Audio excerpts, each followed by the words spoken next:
সুবহানাল্লাহ 33 বার পড়বা, আলহামদুলিল্লাহ 33 বার পড়বা, আল্লাহু আকবার 33 বার পড়বা।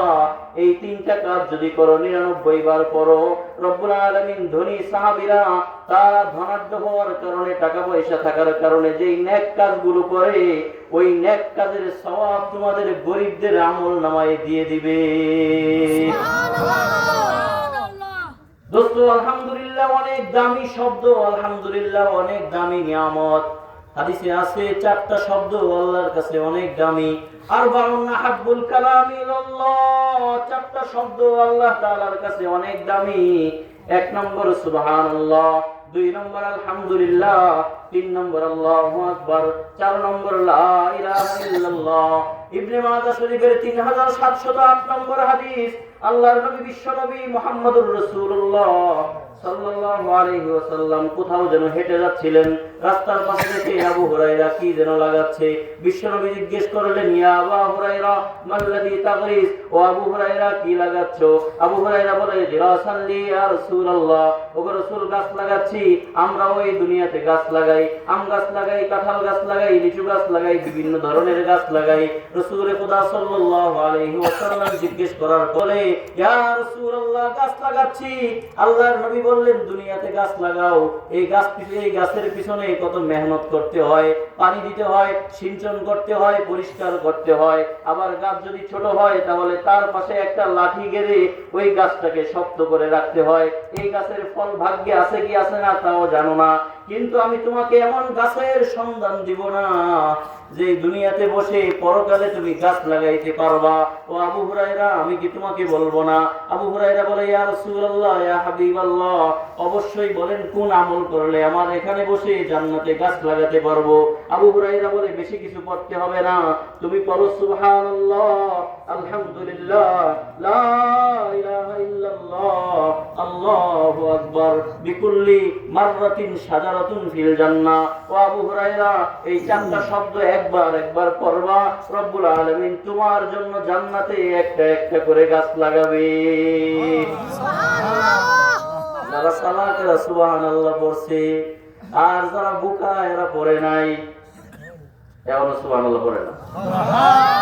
যারা পড়ছে তাদের পক্ষ থেকে একটা গাছ লাগানো হয়েছে, আবার যারা পড়বে আর একটা গাছ লাগানো হবে।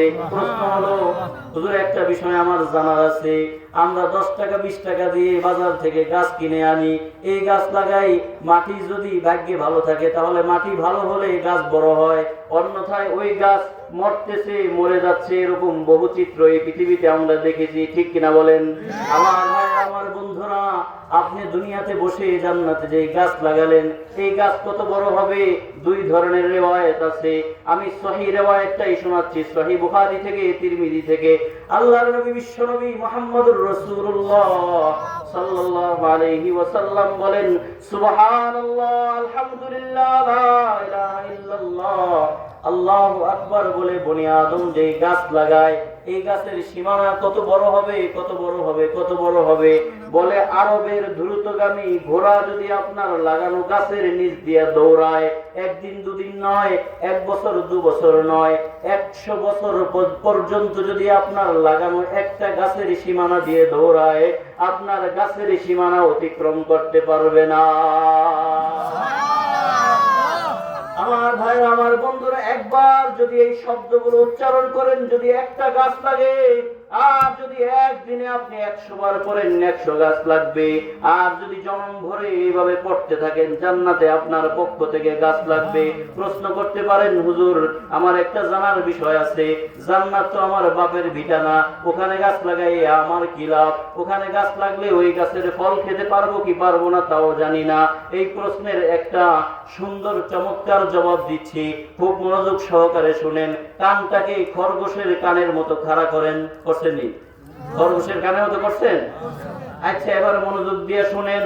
কাল কিয়ামতের ময়দানে রব্বুল আলামিন যদি আপনাকে আমাকে জান্নাত দিয়ে দেয়, তাহলে তো আমি জান্নাতে ঢুকে আমার লাগানো গাছগুলো দেখতে পারবো। আর যদি রব্বুল আলামিন আমাকে আপনাকে জান্নাত না দেয়, তাহলে সোজা জান্নাতের গেটের সামনে গিয়ে দাঁড়াবো, রব্বুল আলামিনকে বলবো, ওগো আল্লাহ, এই জবান দিয়ে পৃথিবীতে থাকা অবস্থায় দুনিয়ার কোনো মানুষের নাম নেই নাই, চেয়ারম্যানের নাম নেই নাই, মেম্বারের নাম নেই নাই, এমপি মন্ত্রীর নাম নেই নাই, গভর্নমেন্টের নাম নেই নাই, প্রধানমন্ত্রীর নাম নেই নাই, দুনিয়ার কারো প্রশংসার বাক্য আমার এই জবান থেকে উচ্চারিত হয় নাই। ওগো রব্বুল আলামিন, শুধু আপনার কথা বলেছি, আপনার বরত্বের কথা বলেছি, আপনার পবিত্রতার কথা বলেছি, দিলটা ভরে আপনাকে স্মরণ করেছি। ওগো রব্বুল আলামিন, এত এত গাছ লাগালাম, এত এত তাসবিহ পাঠ করলাম, আমার গাছগুলো আমাকে দেখার সৌভাগ্য এখনো হলো না। মাওলায়ে কারীম, মেহেরবানি করে আমাকে আমার গাছগুলো একটু দেখার সুযোগ করে দেন। কোরআন বলে, হাদিস বলে, রব্বুল আলামিন কিয়ামতের ময়দানে কোন বনি আদমের প্রতি সামান্য পরিমাণে জুলুম করবেন না। যদি তাই হয়, আল্লাহ তাআলা আমাকে একটু আমার গাছগুলো দেখার জন্য জান্নাতে ঢোকার ব্যবস্থা করে দিবে। এখন তো ঢুকলাম, গাছগুলো দেখা শেষ হয়ে গেল, ঘুরান দিয়ে যখন দেখা শেষ হলো, আল্লাহ হয়তো বলবে, তোমাকে তো আমি জান্নাত দেই নাই, শুধু গাছগুলো দেখার সুযোগ করে দিয়েছি। তখন আমি চালাকি করে আল্লাহকে বলবো, আল্লাহ, আমি তো হুজুরদের মুখে শুনেছি এই জান্নাতে একবার ঢুকলে আপনি আর বের করবেন না, আমিও বের হতে চাই না, আমি তো আমার বাপের ভিটা এসেছি। কারণ আপনি কোরআনে কারীমের মধ্যে বলেছেন, উলাইকা হুমুল ওয়ারিসুন, এই জান্নাতের ওয়ারিস কারা? এই জান্নাতের ওয়ারিস হলো আদমের সন্তানেরা। এই ঢুকেছি আল্লাহ, আর বের হতে পারবো না।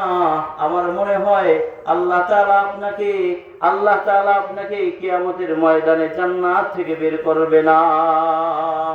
আমার ভাইরা, আমার বন্ধুরা, বলতেছিলাম এই শব্দগুলো অনেক দামি। আর একটা হাদিস মনে পড়েছে, এই হাদিসটা না বললে তো মনটাই ভরবে না। বলবো? তিরমিজি শরীফের 3471 নম্বর হাদিস। আমার ভাইরা, আমার বন্ধুরা, আল্লাহর নবী, বিশ্ব নবী মুহাম্মদুর রাসূলুল্লাহ সাল্লাল্লাহু আলাইহি ওয়াসাল্লামের বিখ্যাত সাহাবী আমর ইবনে শুআইব, তিনি তার পিতার থেকে, তিনি তার দাদার থেকে বর্ণনা করেন, বলে, মান সাব্বাহাল্লাহ মিআতান বিল গাদাতি ওয়া মিআতান বিল আশি, কেউ যদি 100 বার সুবহানাল্লাহ সকালে পড়ে আর সন্ধ্যায় যদি 100 বার পড়ে, কয়শো বার হয়েছে? 200 বার। এই 200 বার যদি কেউ সুবহানাল্লাহ পড়ে, আল্লাহর নবী বলেন, কানা কামান হাজ্জা মিআতা মাররা, এই ব্যক্তি কেমন যেন বাইতুল্লাহ গিয়ে 100 বার হজ করে আসলো।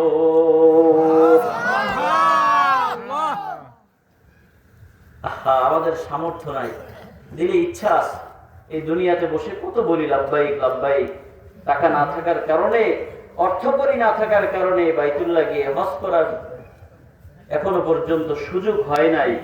রাসূল কি আমল শিখালেন যে এই শব্দগুলো আপনি